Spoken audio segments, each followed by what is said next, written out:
Welcome to Curate and Upgrade. I know what you need. You need a better handle on what hypnosis can do in your life. Hi, I'm Mike, but right there, Jonathan Nan, the man with the hypnosis advice for you. And congratulations on your first show. Hi, thank you, Mike. Thank you for having me here. And welcome, curators. Welcome, everybody. Thank you for joining the show. I'm very happy that you've chosen to take a time out of the day. Lots of podcasts and lots of different things out there to listen to spend your time on. And Curate and Upgrade, I think, is something we're going to talk about hypnosis, but even more important than that, I think it's talking about looking at yourself and seeing how you can continually curate things, look for things to learn, and upgrade your life. This sounds like a really positive thing you could do with your day. Okay, so like in each episode, what's going to happen? So each episode, I kind of have a outline over the next couple shows to kind of go over some things, talk about what Curate and Upgrade means, and go through my experience, and then talk about how hypnosis, as well as just other things for personal development, can improve your life. And it's not as hard as you think. You might even say it's easy. Okay, let's get started. All right, awesome. So, being the first show and you've taken the chance on Curate and Upgrade, let's tell you what that means, right? So, let's break it down. Curate is a word you've probably heard before. You might think about museums. You might think about just kind of picking and choosing. And in this context, I'm talking about curating your life. So, looking at the things that you learn. And when I say learn, you probably think about learning skills, finding tools, reading books, that type of thing. So absolutely, I think that's definitely important, and that's easier to find, to look outside. Mm-hmm.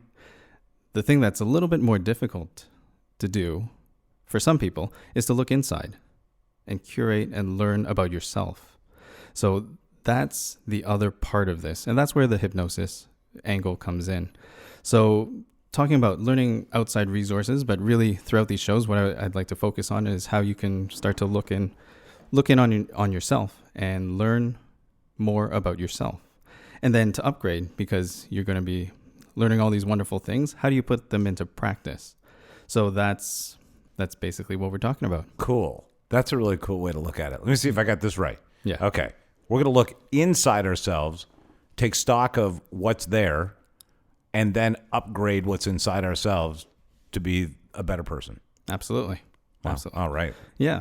And, a lot of times we're always going and trying to do this, right? We want to continually be better and be better in all sorts of different ways.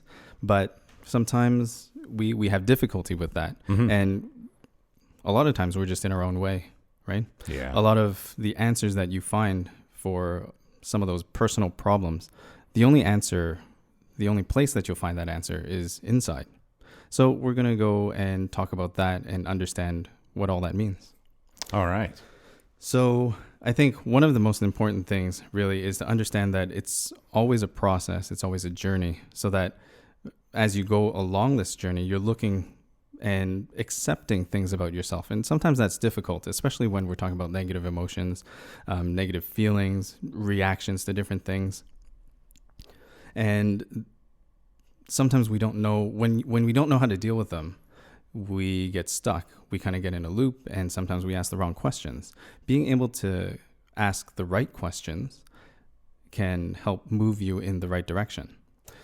So I guess you can think of it as being a curator. If you were taking a look at your life, and for a moment, if you take a look inside and think about some things that you tell yourself that you might want to change, or some things that you just notice that you're feeling right now. Do you understand what that is? It's a kind of odd question, but let's say It's funny. You can't really sometimes, the way you feel, to put a point on it, mm-hmm. or put a pin in it, it's really difficult. Yeah, absolutely. And the thing is, it gets easier the more that you do it. But if you don't know what to do to begin with, sometimes that's the problem. So even for example, like, you can identify when you're feeling great and you want to feel happy and joyful and feel all of those wonderful feelings more. Those are easy, right? You can acknowledge those very well. Sometimes when you're feeling a negative emotion, so let's say you get cut off in traffic and you feel this rage. You're like, this guy is cutting me off. Why do you do that? Yeah, why? Yeah. And that's an interesting word to bring up, the question of why, because what answer is it going to give you? It could have been a million reasons, right? He could have been a jerk, right? He could have just not been paying attention. Maybe he didn't have a good night's sleep. And there could be so many reasons of why, right? Another question to ask is, when that feeling comes up, is what is it doing for you? What is it trying to tell you about yourself? And it's a kind of odd question to think about. But no, it sounds kind of important. It is important because it's almost like your body is generating all these signals and all this information. And it's giving you these things just to bring attention to it, right? It's almost like if you think about physical pain, right? If you stub your toe, you're going to take care of it, right? You're going to probably ice it, maybe elevate it, take some rest off of it, and eventually it will heal. If you look at emotional pains, right? If somebody upsets you, it's like an emotional stubbing of the toe. And what do? Some people may acknowledge it and take care of it. Maybe they talk about it and then eventually will let it go.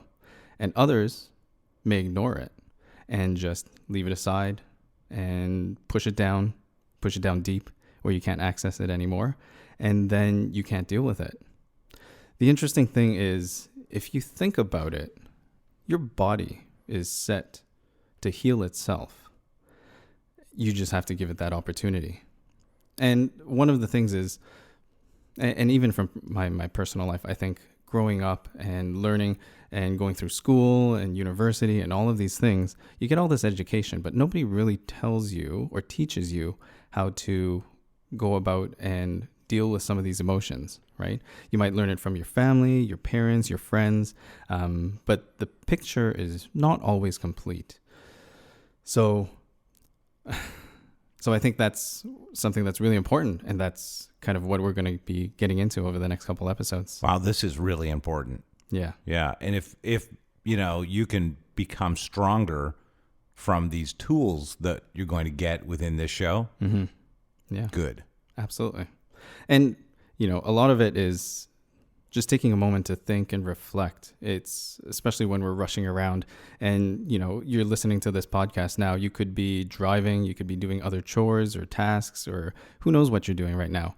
But we're often doing multiple things at once. And if you add on top of this something else, something emotional, a feeling, an upset or a hurt, and it could be something that's new and recent, or it could be something that just pops up now that you're thinking about it, and you might kind of go and spiral. And we hear about that when you go and spiral and move down deeper into that, rather than taking a step back and dissociating from it, and asking yourself the questions of, what is this teaching me? What have I learned about myself in this situation? How will I approach this situation differently? I think taking that perspective is the first step. And all of these things, once you begin to be aware of these things, you can look and apply that into your life. And with that, there's so many different ways out there that you can address these things. And one of them is through what we call hypnosis.